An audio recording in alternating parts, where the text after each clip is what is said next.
Welcome to the only daily podcast focusing on compliance news of the day. Each morning, start your day with a cup of coffee and Tom Fox, the voice of compliance, to hear about 4 of the top compliance, corruption, or leadership stories you will need to start your day.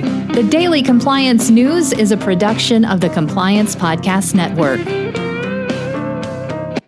First, a word from our sponsor.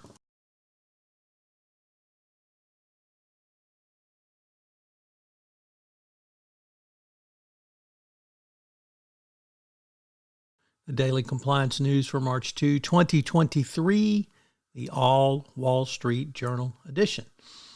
And all of our stories today come from the Wall Street Journal. We begin with Ericsson has replaced its CCO, Lori Waddy, who's been with the company since April 2019 as the Chief Compliance Officer, will leave the company, and a temporary CCO, Jean Sparfke, who heads Ericsson's compliance for Europe and Latin America, will become the interim Chief Compliance Officer while the company searches for a permanent successor.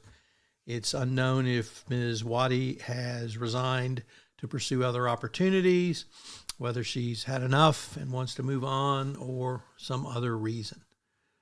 Next up, from Dylan Tokar and Richard Vandeport in the Risk and Compliance Journal, Glencore has paid an additional $30 million in restitution to founders of a healthcare company who Glencore put out of business by paying bribes in the Democratic Republic of the Congo.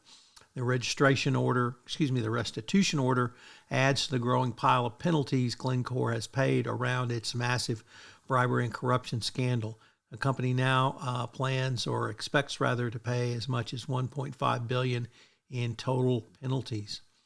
The company had a contract, Crusader Health had a contract to provide healthcare to minors in the DRC, and it was usurped by Glencore paying a bribe to get another contract in its place. Next up, Huawei export licenses could be revoked. The Biden administration is considering revoking export licenses issued to U.S. suppliers for sales to the Chinese telecom company Huawei, according to people familiar. Administration is considering not granting any new licenses to companies such as Qualcomm and Intel, which provide chips and other products to Huawei. So the woes of Huawei continue, and the Biden administration continues to use trade sanctions and export control laws as foreign policy tools of implement. And our final story is really not directly from compliance, but certainly tangentially from compliance, and it involves travel. Not that travel is the bane of compliance officers, but the airline or the airplane boarding process is.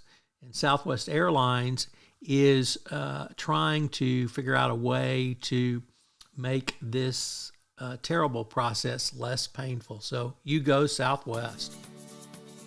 The Daily Compliance News is a production of the Compliance Podcast Network and a proud member of C-Suite Radio. Thanks so much for listening. I hope you'll join me again tomorrow.